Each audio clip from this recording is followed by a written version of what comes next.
Falegnameria Paludetto. Da più di 60 anni. Il legno su misura a casa tua. TG Plus News edizione di Venezia, buon pomeriggio. Apriamo il nostro notiziario con la cronaca. Con ordinanza del sindaco Luigi Brugnaro, il Comune di Venezia osserverà fino a venerdì 6 ottobre il lutto cittadino per il tragico incidente avvenuto a Mestre nella serata di ieri, martedì 3 ottobre, in cui sono decedute 21 persone. Fino alla conclusione delle esequie, in tutti gli edifici comunali sarà disposta l'esposizione del gonfalone di Venezia a mezz'asta o abbrunato, unitamente alla bandiera italiana ed europea, con il benestare della Presidenza del Consiglio, ottenuto grazie anche all'intermediazione della Prefettura.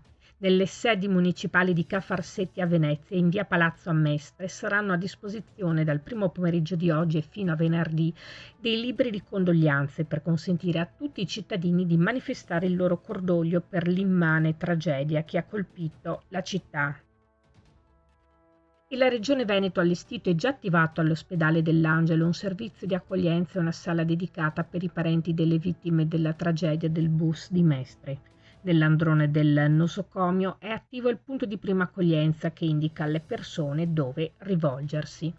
E sono già molte quelle arrivate all'ospedale. Per loro è stato attivato anche un servizio di interpretariato in lingua tedesca, ucraina, spagnola e francese. I parenti sono assistiti da un team di specialisti composto da 7 psicologi e 3 psichiatri. Le categorie sindacali dei trasporti all'indomani della tragedia di Mestre, oltre a esprimere profondo cordoglio, in una nota congiunta affermano: questa tragedia deve far riflettere tutti i cittadini e le istituzioni, in particolare sull'estrema delicatezza del servizio del trasporto pubblico locale, valore per la comunità e di essenziale importanza per la città di Venezia. Un servizio di trasporto moderno e sicuro dovrebbe incentivare la sicurezza e la mobilità collettiva come diritto fondamentale per la vita sociale dei cittadini. Pertanto, il problema di finanziamento TPL nel Comune di Venezia e nella città metropolitana, così come in Regione Veneto, non deve essere soggetto a vincoli di bilancio volto a garantire profitti, sostengono i sindacati. Vorremmo, continuano, che la sicurezza del lavoro e sulle strade della città riceva la meritata attenzione. Chiediamo alle autorità competenti di fare massima chiarezza sull'incidente e accertare tutte le cause che lo hanno provocato. Voltiamo pagina.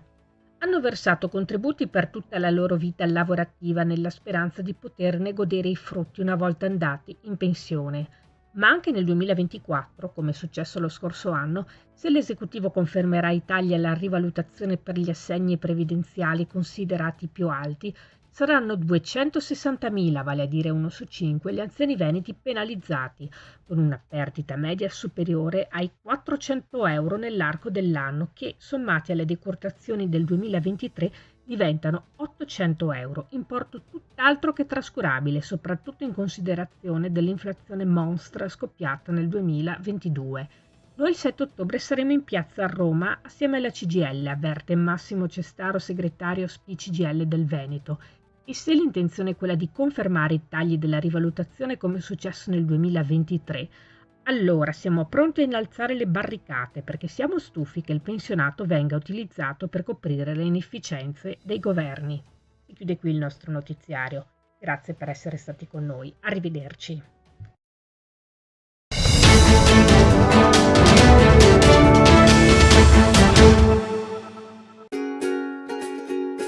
Falegnameria Paludetto. Da più di 60 anni. Il legno su misura a casa tua.